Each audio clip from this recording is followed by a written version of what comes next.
Welcome to Sports Spectrum, the sports and faith podcast that brings Jesus back into the conversation. Here's your host, Jason Romano. Welcome, everyone, to Sports Spectrum. I'm Jason Romano. Thanks for being here and joining us today on the show. As always, we're sponsored by Compassion International. We love Compassion and what they stand for. For $38, your tax-deductible contribution every single month goes to helping release a child from poverty. For more information about how you can make that difference in a child's life, go to compassion.com/sportspectrum, compassion.com/sportspectrum, and consider sponsoring a child and releasing them from poverty today. Really excited to have Bradley Pinion joining us here on the show today. Tampa Bay Buccaneers punter. Bradley was a USA Today High School All-American and signed with Clemson. And on this episode of the podcast, you will love the story of how he came to sign with Clemson. It will give you chills. It will give you goosebumps. Bradley had a great career at Clemson, but left early after his third year, which is not uncommon for a lot of football players, but it is uncommon for punters. And Bradley shares a really powerful story of taking that leap and entering the NFL draft, and it's worked out pretty well for him, I think. He was selected in the 5th round of the 2015 NFL Draft, 165th overall player selected that year, but the only punter selected in the 2015 draft. It shows you that a lot of punters sign as undrafted free agents. This guy, Bradley Pinion, banked on himself and was selected, was drafted by the San Francisco 49ers. He spent 4 years there in San Fran with the Niners, 2015 to 2018. And then just this past March 13th, 2019, Bradley signed a 4-year contract with the Tampa Bay Buccaneers. Brad is awesome. I got to meet him at a conference last year for Pro Athletes Outreach, and earlier this year, I should say. And I got to know him a little bit there, and then we stayed connected, and I really wanted to talk to him during training camp, which is underway. It's hard to believe we have the NFL preseason upon us, and the 2019 NFL season about to begin in just a few weeks. And it's really great to have Bradley here on the show because not only is he a punter, but he is a fantastic storyteller. And that's what you want on podcasts. You want guys who know how to tell stories. This guy has an incredible faith testimony, an incredible story of taking that leap and entering the NFL draft, and just the idea of where his faith was sort of molded and shaped for him growing up with great-grandparents that founded a church and birthed a church that he grew up in. So pretty cool stuff here from Bradley Pinion. I think you will love hearing his story here on Sports Spectrum. Take a listen to Bradley Pinion on Sports Spectrum.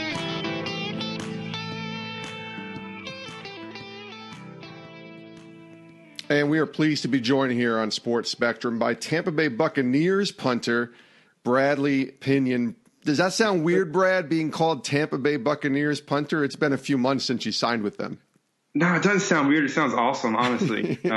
Being back on the East Coast, can't get better than that. Sunny weather in Florida. I mean, we got a great brand new coaching staff, Bruce Arians and the coaching staff. It's exciting, very exciting. Yeah, what's that been like just being around the team the last few months? I know you signed your contract in March. We're taping this right before the NFL season kicks off. Tell us what it's been like to be a part of this team, this new team for you. Oh, it's been awesome. It kind of reminds me of my rookie year. It's kind of refreshing where you're going into a new situation. You don't really know what to expect. But you're excited and you got those like anxious nerves, I guess is what you call it. Yeah. And you're just ready to get down there and get to work. But it's been awesome. Bruce Arians is a historic NFL coach. Keith Armstrong is an historic special teams coach. And it's just a pleasure to work with those guys. Yeah, I remember when we had Jameis on the podcast, Jameis Winston, back in, I think it was March or April, and Coach Arians had just been announced as the new coach. And there was another guy there named Clyde Christensen who Jameis was so excited to work with. And we've had Clyde on this podcast too. Have you gotten a chance to talk to him at all? Because I know his faith as a leader and as an investor of people is really off the charts awesome. It's really kind of funny because Jameis and Clyde are like almost the same person, I feel like, when it comes to their faith. They're so invested in it and they're so focused on it just like they are in football. Yeah. And it's been really cool to see those two work together, because as a punter, you kind of get to watch it all come together from a little bit of an outside perspective, but you're inside of it. And it's been really cool to watch those two work. When the season ends, your last game last year was December 30th, 2018. When is the next time that you actually pick up a football to kick and start working out? Because that's December. Here we are. Obviously, you've been working out because your season is upon us. But how does that off season work for you now that you've been in this league for a few years? I feel like it gets pushed back every single year. Let's see. This year, I think I didn't start picking up a football until January, February, probably March. Really? You would start working out and stuff, but actually like picking up a football and kicking, probably early March. Huh. Is it that first time you pick it back up? Is it like riding a bike, or are you kind of all over the place and just trying to get the feel back? I mean, obviously it's what you do. It's your profession. It's your job. Does that kind of come back really quick, or does it take a little while to get back in the flow? Both. The first time is like riding a bike. First time's like, I feel like, oh, I should take 2 months off more often. Yeah. But then like the second time you start getting some of those kinks and stuff like that. So like the first time you're like, oh, this is awesome. It's like first time is usually like one of my best times kicking.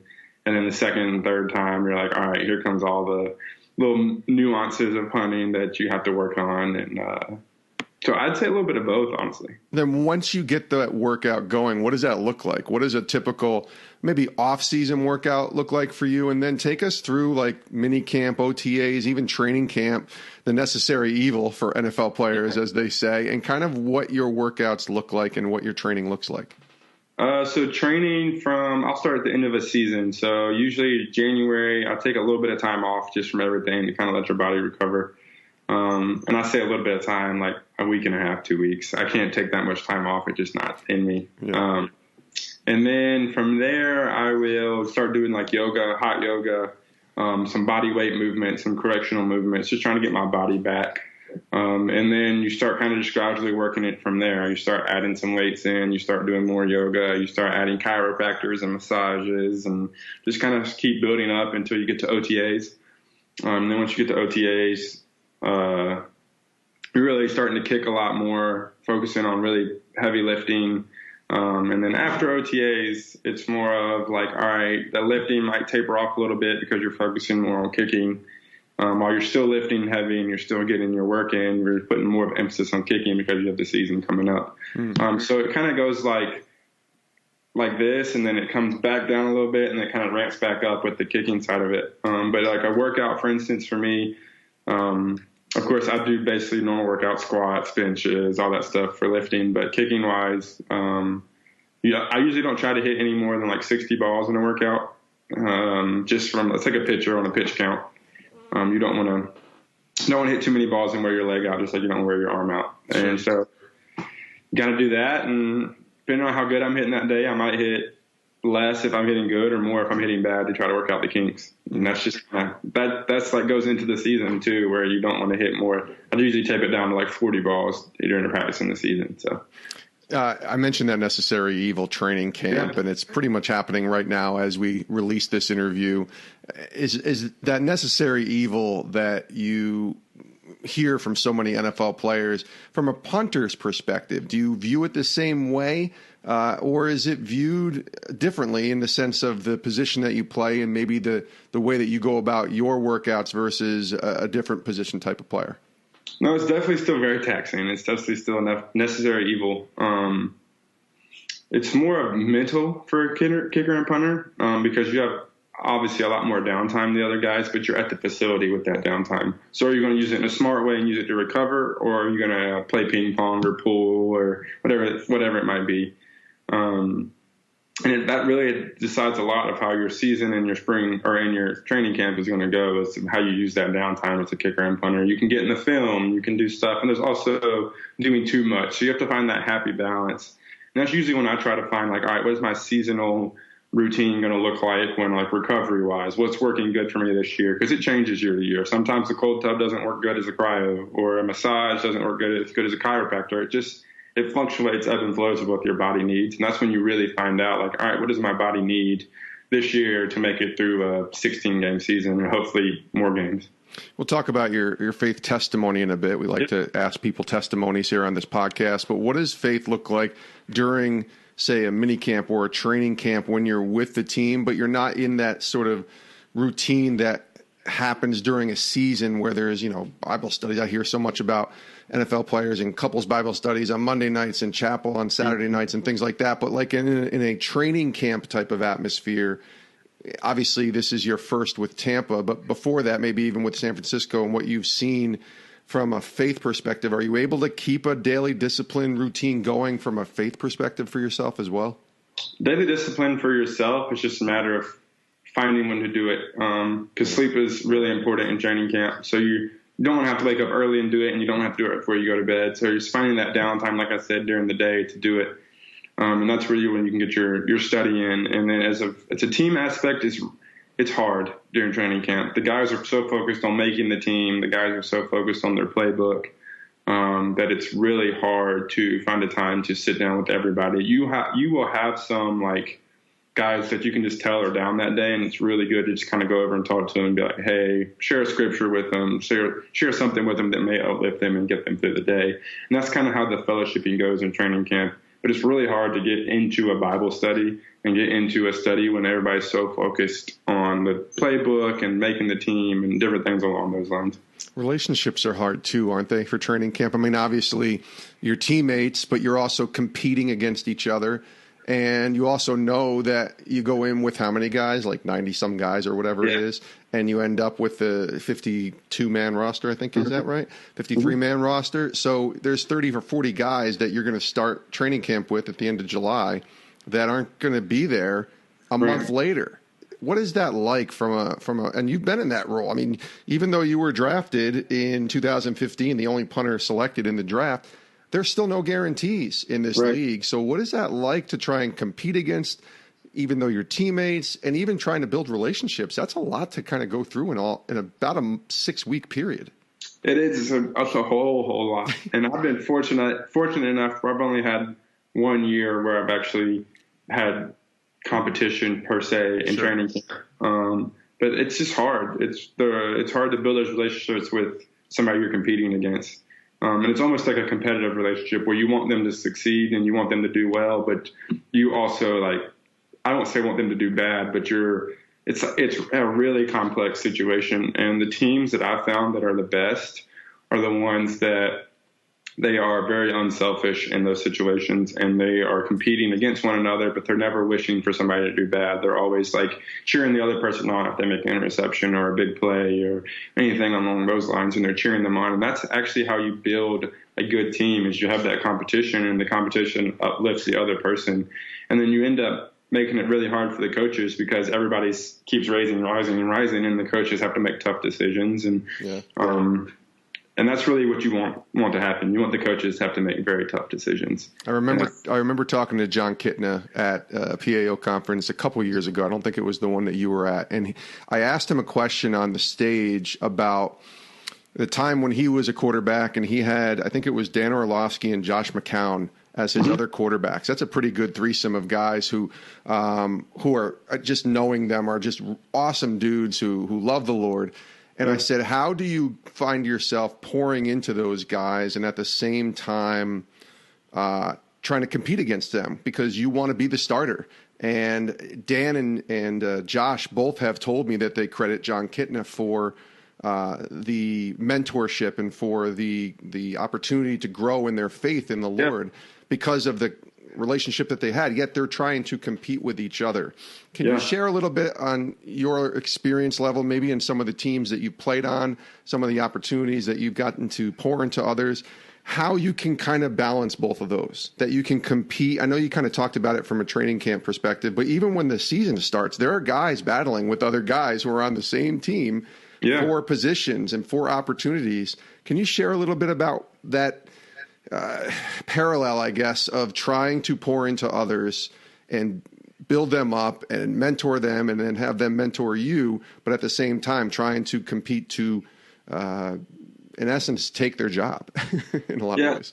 I think the biggest thing that goes into that is having a respect for the other person. When you have that respect for the other person, you're going to want to pour into them for one. You're going to want them to succeed. And you're also, when you do that, it's going to hold yourself to a higher standard. Yeah.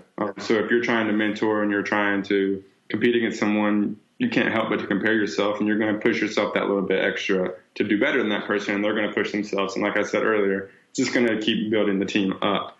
But that dynamic is really hard. I've seen veterans not do it, and it hurts their room. We say the room, like position room. Sure. And I've seen veterans do it, and they have the best rooms on the team. So it really depends on how you want to view it. Some veterans get threatened by a rookie that's coming in and really good, and some of them you're like, no, but it's my job to build him and make him better to one day take my position, because NFL stands for not for long. I mean, you're moving right on through. So it's honestly up to the person and the mindset they want to take. Do they want to have a growth mindset where, you know what, I can learn from this person? Or are they not going to have a growth mindset? They're going to have a sour mindset of like, you know what, this is my job. I'm not going to do this. A me mentality. It really is like, are you going to do the team or do me? And it kind of just depends. That's good. And I like your dog back there screaming and yelling and barking too. All three of them. Tell me about your dogs. I'll just transition right to that. I have 3 lab mixes. One of them's a full-blood lab, actually. Her name's Nellie. I have a lab Staffordshire Terrier mix that is 6 years old.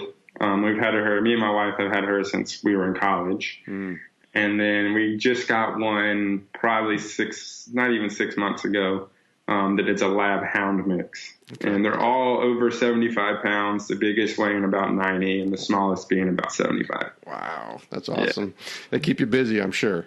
Oh, and they bark and all over the time. All the time. I don't mind the barking at all. Bradley Pinion is our guest here on Sports Spectrum, Tampa Bay Buccaneers punter. All right, we alluded to it earlier. Why don't you share with us your testimony a little bit, coming to faith in Christ, growing up in a walk with the Lord. What did that look like for you? It's kind of an interesting story. So I grew up in a church that actually my great-grandparents started, Methodist Church in Concord, North Carolina. They're part of the founding 12 that founded the church, and now it's got thousands of members. That's awesome. But I grew up in that church going religiously. If the doors were open, we were there, especially when my great-grandmother was alive. If the doors were open, she had to be there, and we were usually there also. Okay. So I grew up going to church, could say all the stories as a child. I mean, you could just, that family. But it really didn't hit home to me until about, I would say, my junior year of high school. Going into my, it was going into my like senior year of high school. And I was training, of course, was kicking all the time. I just started getting a lot of offers for football, and was really wanting to commit to where I was going before my senior year started. That way I could just play my senior year and not have any stresses, not have any worries, and just have fun my senior year of football. So I was going into my senior year, and I had gotten all the offers that I could basically get, and was really just narrowing it down and trying to decide where I wanted to go, and had it down to basically like Clemson, Chapel Hill, and Georgia. And I mean, 3 great schools. You can't make a bad choice, honestly. Yeah. So I was really struggling with where I wanted to go. My mentor went to Chapel Hill. My brother was going to be at Chapel Hill for his doctorate. So I had a lot of ties there. Georgia was like my school basically growing up, where I was like, man, like I really like Georgia. Mark Rick, a great Christian leader. Yeah. And then you have this Dabo Sweeney character who had just really kind of got into Clemson, and you're starting to see what he's all about. And so I had it down to 3, and I was trying to decide. My parents had split when I was in middle school, so I was driving from my dad's house to my mom's house. My dad lived up in Hickory, North Carolina, and my mom still lived in Concord. And I was like, had an old GMC Sonoma, and I turned down the radio, and I didn't do that often. I was in high school, so I was always blaring the music. Turned down the radio and was just like, God, like, I can't make this decision. This decision is going to affect the rest of my life. It's going to be where I get my degree. It's going to be what hopefully sets me up for the NFL. It's going to be what molds me as a man. And I was like, just help me. And I remember like passing a sign, and it said Statesville, North Carolina, as I was passing. And I turned the radio back on and kept on going. And the next day we had workouts at school, and I got to the school and was like, Coach, I'm going to go kick instead of work out today. That cool? And he was like, yeah, but you can't use the game field. I always use our game field to kick. Actually had a key to it when I was in high school, so I could just go whenever I wanted. And he was like, you got to go to the practice field. We just aerated the game field. It's not going to be very good. And our practice field was terrible, which is why I never used it. And it was a public track around it, so people could just come around and walk around the track. Sure. So I was like, okay, cool, I'll go down there. So I went down there and was kicking. And Concord is not what it is now. Used to be not what it is now. So like it was very country, very rural, not a lot going on in Concord. So I'm kicking at the track at our practice field, and a Prius pulls up. And back then, this was, 10 years ago probably? Yeah, I don't know, 9 years ago. You didn't see a lot of Priuses, especially in Concord, North Carolina. Right. And a Prius pulls up, and I was like, that's weird. A person gets out, and the guy, again, this was back then, was a large African-American. Yep. And you really didn't see that a lot in Concord, to be honest with you. And when he got out of the car, he was carrying a stick, probably about yay long. And I was like, all right, what's going on here? And the guy gets out and just starts walking around the track. So I'm kicking and kind of watching him out of the corner of my eye, and you can tell he's kind of watching me. And I'm just kicking, and he's watching, and I'm watching him. And we kind of did that for, it felt like 30 minutes as he walked around the track, and I was kicking. And I was just getting close to wrapping up, and the guy walks out onto the field, and he goes, are you Bradley Pinion? And I'm like, okay, first of all, how do you know my name? But yeah, I am. He said, I am a preacher from Statesville, North Carolina, that in a dream last night, God came to me and said, I need to come talk to you. And I'm like, all right, what in the world? I'm like, start shaking on the field. And then he starts talking to me, and he tells me a Bible verse called Proverbs 23:7. And it says, a man thinketh in his heart, so is he. And he was just talking to me about it. And he was talking to me about what the heart feels and just different Bible verses. And was talking for a minute. And he basically was like, nice to meet you. Just felt like I had to share that with you. Walked to his car and left. Started walking to his car. I turned around and started kicking again. At this point, I'm shaking. I'm terrified. I didn't know what just happened. I'm still processing what happened. Yeah. And he didn't ever say his name. So I looked, I turned around to catch the guy's name to ask him what his name was, and he's not there anymore. Just vanished. So then I really get freaked out. I was like, this guy, he must have sprinted to his car and took off and spun rocks, but I didn't hear any of this. And so I turn around and he's just gone. And then I'm really freaking out, shaking, start crying, couldn't kick a football. So I pack up my stuff and head home. And I don't know if it was just mother's intuition or if she had a feeling or what, but I lived maybe 5 minutes from the high school field. And as I was pulling into the drive, my mom, we had one of those glass doors so you could see out when the door wasn't open or the door was closed. And my mom was standing at the glass door waiting for me. And she could see that I was crying. And the only thing I could get out when I walked up to the steps was big black guy and stick. That was the only thing I could get out because I was crying uncontrollably. Yeah. And then I finally got calmed down and told her what happened and kind of told her what the process was. Well, then she starts crying, I'm crying, we're all crying. And then I get to kind of thinking about it and going through it with her. And the guy was wearing a Clemson orange shirt. And if you don't know Clemson orange, it is an undeniable Clemson orange. Yes. And I don't know if you catch this, but when I was praying, I was driving through Statesville, North Carolina, and the guy was from Statesville, North Carolina. I did. Yeah. So I just kind of got this God feeling that I could feel my heart being moved. I could feel my heart being changed. I get goosebumps talking about it now. So that was kind of all right, God was all right, you wanted the sign, here's your sign. You should go to Clemson. And then, so I was you know what? I want to find this preacher because I want to thank him. Because I never call his name. So I started Googling. This guy doesn't exist. I've been trying to find him for I don't know. How long has it been? 10, 9 years? You still haven't found this guy? Never found the guy. Convinced he doesn't exist. Actually convinced he was an angel because when I turned around, he just wasn't there anymore. Wow. And God used something that I was extremely uncomfortable with at the time to send me a message. And it was just this cool experience. And kind of ever since then, my faith has been one of my things I focus on. Of course, in college, you ebb and flow. But just kind of like that moment was my profound moment where I was like, all right, God, you got me. I don't know what my journey is. I don't know what you want me to do, but I'm going to Clemson. I'm doing this, and I'm yours. And kind of, and that was kind of how I would say my personal faith journey started. My family faith journey kind of led into my personal faith journey. That was kind of how it all started. Well, it's one thing to grow up in first of all, that story is just incredible. I'm so glad you shared it. Thank you for sharing it. It's one thing to have the faith of your parents. It's another thing to make that faith your own. And a lot of the players and athletes that we talk to on this podcast talk about college being a very formative year, 4 formative years for them, or 3 or whatever years they're there, because it gives them a chance to fail and screw up and not have parents around, but knowing that the Lord really never left, right? And you go and play. I feel like you missed out just a few years earlier than you could have to all the success that Clemson has had. Certainly you were on the cusp of seeing Clemson become the powerhouse in many ways that they are today. But tell me about Clemson. You're wearing the Clemson hat. We're taping this on a Skype interview.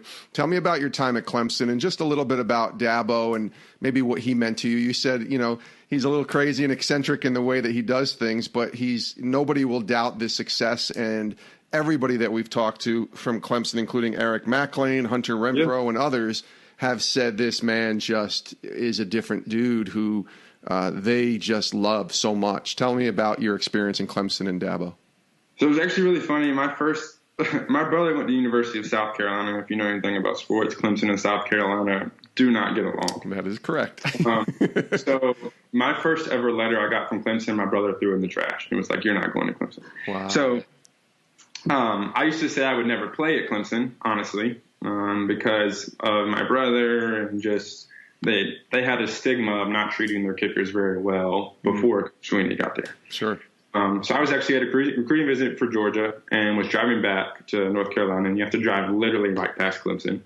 And I get a phone call that Clemson was having a junior day, and they knew I was at Georgia, and they knew I had to drive back. And why didn't I just stop by? So I was like, you know what, it can't hurt. That was when I met Coach Sweeney for the first time, and he just had a different energy about him. You could tell that he was a faith-based guy. I would openly talk about his faith. And just firmly believed in where the program was going. And after that visit, I was like, you know what, I should do my research on Clemson and kind of dig in deeper on Clemson. So I started going more and more and more to Clemson because it was 2.5 hours from Concord, so it's not far. And just as the more I hung around Coach Sweeney, his faith overflowed into everyone around him. And that was one of the main reasons I went to Clemson. There's actually an interview, and it's really cool, there was 8 of us my year that came in early to college. So we left after our first semester of our senior year of high school and came in for spring practice. A lot of guys do it now. We were kind of like the first class that really did that. Yeah. And there's an interview of all 8 of us, and they asked us, like, why did we choose Clemson? And every single one of us, unprompted, was like, it's a family atmosphere. We feel like we can grow as a man. Every single last one of us. And that's the truth. It was an extremely family atmosphere. Everybody felt like a brother. And to this day, everybody still feels like a brother that I played with. And I think that has a large testament to do with Coach Sweeney. Now, me and Coach Sweeney had a unique relationship. Me and him butted heads a lot, honestly. Just because I was very strong-willed and he's very strong-willed, and he saw something in me that I didn't see in myself and would push me. Push me is to my extremes a lot of the time. And I didn't realize how helpful he was in my career until after the fact. And but I do accredit him to a lot of my success, just the way he ran the program, the way he went about his business, was just, he led by example more so than leading by words. And he's a great speaker and leads by words. But what he did with the program, I was there in like I'd say the pivotal years, or is the program going to do this or is it going to do this? Yeah. And the way he constantly held true to everything that he believed in through the hard times, through the good wins, the bad wins, the bad losses, all that stuff. That was, I think, is what has Clemson on this trajectory instead of this trajectory. when you see what they're doing and what they've accomplished now, especially being in the national title game for the last 4 years. What comes to your mind now? Just in watching not only what Dabo has done, but it's Dabo is the leader, but there's such a culture and a system built there now. In many ways, they are, if not they're 1A, 1B with Alabama, the two best programs in the country. And I remember interviewing Eric last week and asking him, is it a disappointment if they don't reach the national title game now? And that's a hard question to ask because only two teams can make it. And yet they've done it now 4 years in a row. What's your thoughts on what you've seen happen at Clemson these last few years? I think it's awesome, honestly. I mean, where I live now is actually only 20 minutes from Clemson, so I'm still around a lot. I go work out there almost every day. Yeah. It's really awesome. Sweeney hasn't changed. He's still on it like they were little old Clemson, as he would call it, that he refers to all the time. He still treats it like it's little old Clemson. And the guys are actually hungrier than ever because there is that target on their back now. It's a little bit different when you're chasing a target and when there's a target on your back. When there's a target on your back, I actually think you work harder because you remember how it was to chase that target. And it's really cool to see. I've been to all the national championship games that they went to. They actually went to one the year after I left that I could have played in because I left college early. Okay. So I could have played in one. It's one that they lost. That was the first one to Alabama, right? Yes, the first one, Alabama and Arizona. So it's been really cool to see all of my friends win championships, play in the championships. This will actually be the first year that I really don't know too many people playing or hardly anyone playing because I played with most of the guys up until this year. And it's just been really cool to see the success that Clemson has and to see how the community, because Clemson is very much a college town, has supported them and has been behind them with the good and the bad. And to be honest, I think there is a stigma now where if you don't reach the national championship, it's a down year. Right. And that's hard. That's like hard act to live up to. Yeah, but that's a good thing too, because that means you've gotten the program to such an elite level that expectations are risen to the point where you want to not just compete and not just make a bowl game or even win a bowl game. You want to win a national title every year. Right. 100%. And I mean, that's hard to live up to, but it's, like you said, it's very good to have those goals and expectations. You said you left college a year early, but you ended up being the only punter selected in the 2015 NFL draft.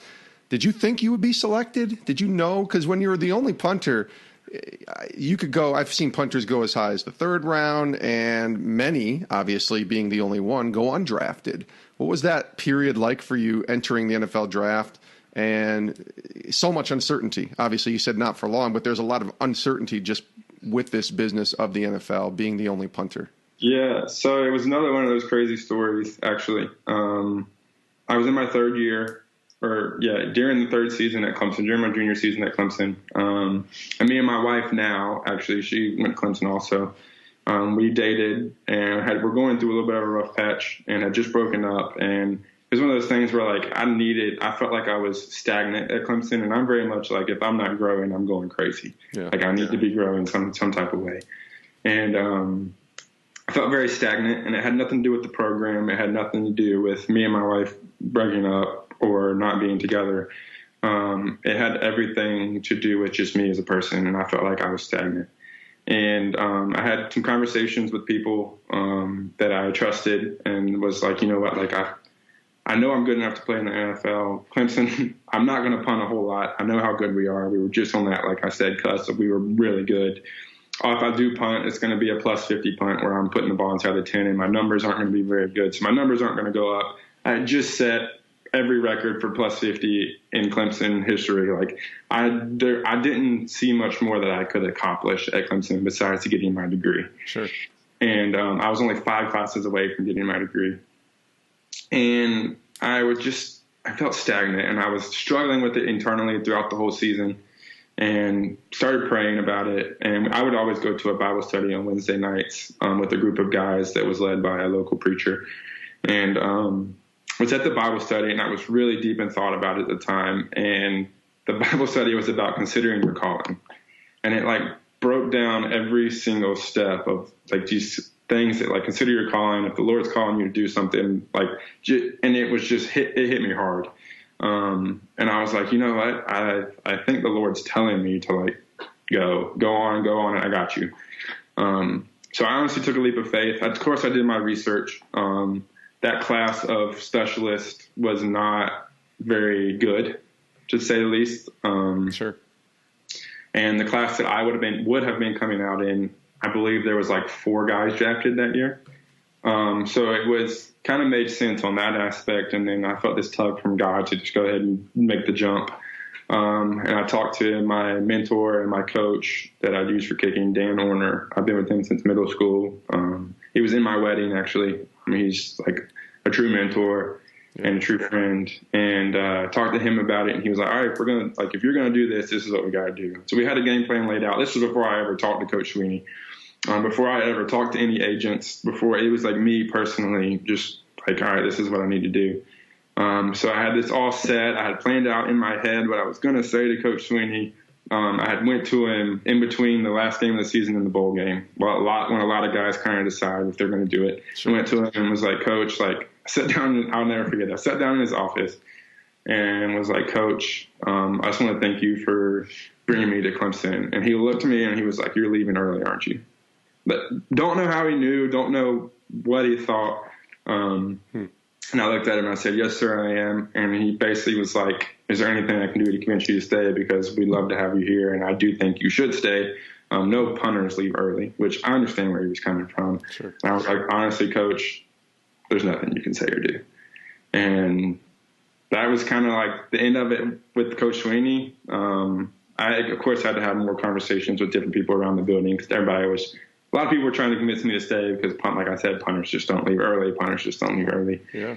And that's all I heard. And that was really fuel to the fire. But I knew this calling God had for me. So I actually lost 25 pounds. I was 250 when I left college and 225 at the NFL Combine. So I lost 25 pounds, put in a lot of work, made some corrections I needed to make on my technique, went and had an awesome combine, had 6 or 7 private workouts with teams, and had talked to 30 teams.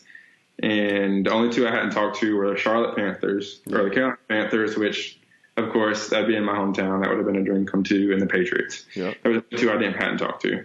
And about a week before the draft comes up, I had heard rumbles that, like, guys really liked me and they were going to take me in the 6th or 7th, 3rd, but you never know. It's the NFL draft. Yep. A week before the draft, I get a call from the San Francisco 49ers, special teams coach, who I had not. That was one of the other teams I had not talked to. So I talked to 29 teams. Yeah.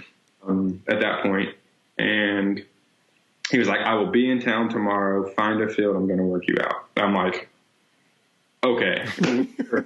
So luckily I have a lot of connections in Concord. Found a nice turf field. It was pouring down rain that day. Pouring down rain.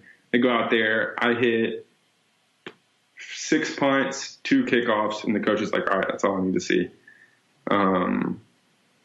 We go actually eat breakfast at a local place. He flies back to California. I go back home, and I was like, go home, and I was like, that was the weirdest workout I've ever had. I only hit like 8 balls total. Like, it was weird. Yeah. Get a call the day before the draft from him and says, we really like you. Hold on to your seat. And I'm now hold on a sec, because this is 2 days. The draft is 3 days now, right? Yeah. This was the day before the first round. Day before the first round. Okay. Yeah. He called me and was like, hold on to your seat. I don't know what's going to happen. Obviously it's not going to be today. Right. He said, but hold on to your seat. And I was like, all right, I'll hold on. So the first day goes by. Obviously I knew nothing was going to happen.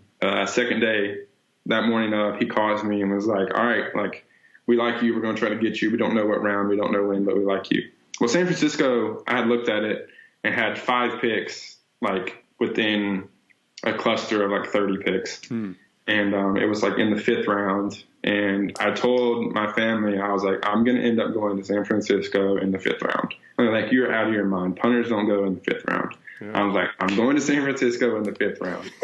So those picks come in, and I actually couldn't sit still to watch the draft. I was in the yard working all day. I told Mom, call me when the 5th round comes. So she calls me in, the 5th round starts, and It was pick 165. I'll never forget it. San Francisco had traded off a few picks, and I kind of got nervous, like, all right, maybe it won't happen. And then they traded back in for a pick. And I remember, like, them trading back in, and I was like, that's for me. I didn't say it, but I was thinking it. I was like, that's for me. Yeah. And sure enough, the call comes in from, his name's Thomas McGay. He's the special teams coach for the New York Giants now. Call comes in, and he was like, all right, we're taking you with the 165th pick. Wow. How would you like to be a Niner? And I was like, let's do this. And that was kind of how the journey started in the NFL. So it was another one of those, like, faith-based leaps that was just like, you know what, Lord, you got me. Don't know why you're calling me to do this. Don't know what you want me to do, but I'm doing it. So I was 20, couldn't even celebrate. I was 20 when I got drafted. That's right. It's awesome. So I love that story. Turned 21 my first year in the league, and it's been a crazy ride ever since. Jeez, that's such a great story. Bradley Pinion's our guest here on Sports Spectrum. All right, let's close it with some rapid fire, because I think you said something that is interesting here, and you said you don't like it when you're not growing. Like you get unsettled and something isn't right when you're not growing. So some of the questions I had here actually pertain to growth as a person. So I'm going to ask you what you're reading, what you're watching, and what you're listening to that's helping you grow, whether it's now or something that you've read or watched or listened to in the past. So why don't you share with us first maybe what you're reading right now? Could be the Bible, could be anything else, but what are you reading or what have you read recently that's really helped you? Of course, I try to read the Bible on a daily basis. I actually go through I'm going through a book that I got at the PAO actually. Yeah. That is the Bible in a year thing. Yes. So I'm doing that. But one of the best books I ever read, I actually read it when I was going through the whole draft process, was a John Gordon book called The Energy Bus and Training Camp. There's two of them. Yes, there is. John's a great friend, and he's awesome. His books are amazing. He came to Clemson and spoke many times, and then he also spoke in San Fran. And he actually lives in Florida. So those are two of the books that I credit a lot of that growth mindset and feeding the positive dog and listening to God to. Those two books are my huge read. What I'm watching right now, oh Lord. And it may not be something you're growing with as you watch. It might just be a Netflix binge, but something you're watching. I'm always watching sports. My wife gets mad at me because it can be like cricket on and I'm watching it. Okay. But I also watch, me and my wife actually just started this a few days ago. It's called Bosch. It's a series on Amazon, right? Yeah, Amazon Prime. Amazon. And I love the crime shows, so I'm always watching those. Okay. Bosch. How about what are you listening to? Are you a podcast guy? Do you like listening to podcasts or music? Depends. I go through phases. Yeah. Hopefully you listen to this podcast, right? Yeah, exactly. I go through phases of listening to podcasts, but my big thing is Lauren Daigle, actually, the Christian singer. Yeah. She's blown up in the last couple of years. Huge. Me and my wife actually, for our anniversary, which was just a few weeks ago, went up to New York and saw her in Radio City Music Hall. Wow. And it was awesome, truly breathtaking. And that's kind of, I'm on her kick right now. We're just listening to her music. And I love country music. I'm from the country. So Lauren Daigle and country music are what I'm listening to. Lauren's in an interesting place right now, and a place in a way that you are too, obviously completely different levels, but you're people of faith that have really been put into this worldly, not box, but this, I don't know, this stage, if you will, of people watching you from all sorts of faith. And certainly being an NFL player and you're on TV every week and people are watching you and rooting for you and booing you and cheering you and it's up and down. What is that like to try and live your faith out in a place like the NFL and a place like Tampa now with the Buccaneers as you ready for year 5 in the NFL? What is that like to try and be in the world but not of the world, as they say, as a believer in the NFL? I want to say it's easier than you think. Like I said, I've always been me. I've always kind of been outside the box. So you can kind of tell with the stories of leaving early and different situations. And for me, it's easy. honestly. I'm going to be myself, whether you like it or not. Sure. That's just kind of how I feel. But being criticized by fans, that took some getting used to, honestly. San Francisco, I love the organization and the fan base, but they have some rabid fans. They are a very historical organization. I was there through some not so good years. Yeah. So that was one of the hardest things to not find your self-worth in what they say, but find your self-worth in what God says about you. Mm-hmm. And that was a struggle more so than anything. And that, I credit my wife to a lot of that. She would not let me look at the social media after games, whether it was a good or bad game. And that helped a lot. And then she would always, her big thing is you're more than football, and she can't stand when somebody was all about football and not about me as a person. Yeah. That helps a lot, knowing that she sees that and knowing that she feels that you're more than football. So it was I'd say the first year was a struggle, but after I figured out, you know what, I'm just going to be me, and they don't like me, they don't like me, and yeah, who cares, honestly. Good. Brad, this is awesome, man. Listen, for time constraints, I want to be respectful to your time. Let's close it here with the question we ask all of our guests on the podcast. What are you learning from God today? You talked about growing as a person, always wanting to grow. We can legitimately learn something from God, something new from God every day. So today, what are you learning from the Lord? What is he teaching you? Our big thing that I'm focused on learning right now, actually, is leadership. I'm going into my 5th year of the NFL, so I'm transitioning from that rookie mindset to a veteran mindset. And that was one of the reasons we wanted to go to Tampa. It's kind of a fresh start, so I could be a leader. I have some young guys in my room, and I want to be a spiritual leader on the team also. I did a good job of that in San Francisco, but I want to do even better of it, of getting the Bible studies together. That was actually me and my wife's prayers, that we want to be spiritual leaders. We actually went to PAO. This is kind of why this happened to us. Cincinnati Bengals have an awesome group that was at PAO. Well, we were the only, my wife and I, and then another couple were the only people that came from San Fran. And we were kind of like, man, we want that group. We want that togetherness. They're all best friends. They're all hanging out. They're all playing the games together at the night. And we want that. And they had a great leader in Andy Dalton, who was kind of like the veteran leader. And we're like, we don't have that. Why don't we have that? And then I looked at my wife and I was like, babe, I'm going into my 5th year. I am that veteran leader now. Why am I not doing that? And that's our big goal. I'm learning how to do that. I'm learning how to be a leader. And that's our goal, is to be the spiritual leaders on the team, to be in the locker room, to be with the wives, to be the spiritual leaders, and to find that group of people that you can lean on, that you can have those relationships with, you can have the tough talks with. And that's what I'm working on right now, is trying to be that leader and trying to balance being a spiritual leader, because it's hard. Some guys aren't believers. Some guys, for instance, my room is Catholic, Christian, and me, and Mormon, and our kicker. So it's a very interesting dynamic. And to be able to lead them in a spiritual way is, I won't say a tall task, but a tough task. And you just have to find how to get through to people, and you have to do it in a non-pushy way, I guess I would say.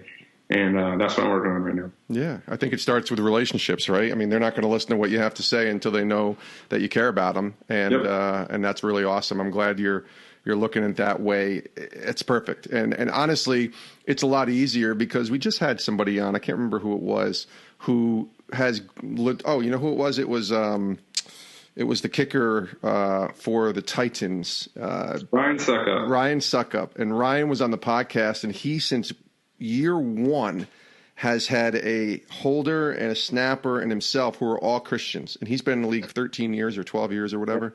And he said it's been wonderful to grow. And so I don't want to say that's easy, but it is easy when you have two guys who are like-minded, who believe everything the same, and you can kind of do life with, and those are important. But God doesn't put us in these comfortable situations all the time, right? So I'm glad, in ways that you probably don't like hearing this, but I'm glad he's putting you in an uncomfortable situation, because it'll really be a great test for your faith and for your character.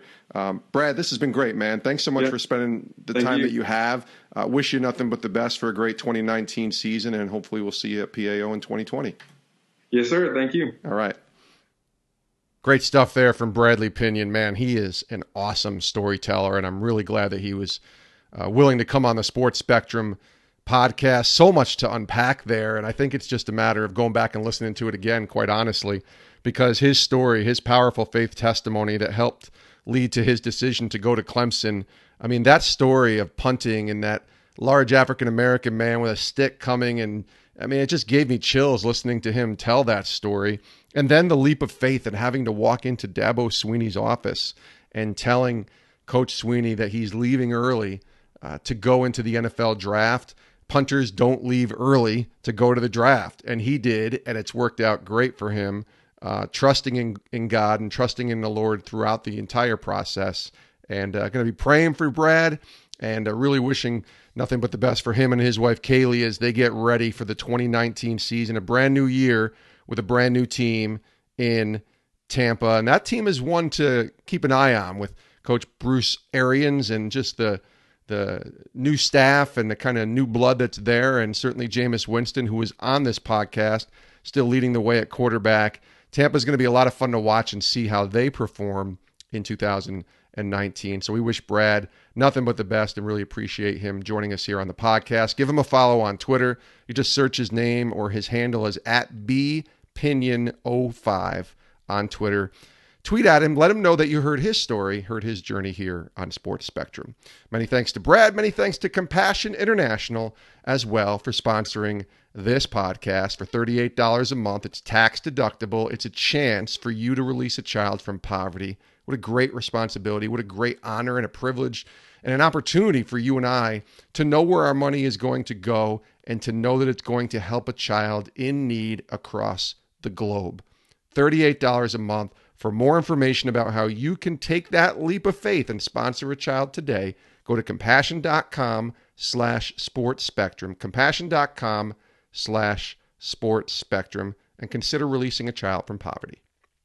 Check out our website, sportspectrum.com. That's the place to go to get daily content, a daily devotional in the morning when you wake up, 6 a.m. Eastern, Monday through Friday, to start your day right. It's literally 60 to 90 seconds to spend beginning your day right with God. And then articles all day long that you can share, that you can read on the intersection of sports and faith, plus every single podcast that we've done. Over 300 plus podcast interviews are all available on our website, sportspectrum.com. And of course, you can click that subscribe button on the podcast app that you listen to, whether it's iTunes, Apple Podcasts, Google Play, Stitcher, Spotify, and we're also now on iHeartRadio's podcasts. Click that subscribe button and never miss an episode of Sports Spectrum. We love you guys. Have a great rest of your day. We'll see you next time here on Sports Spectrum.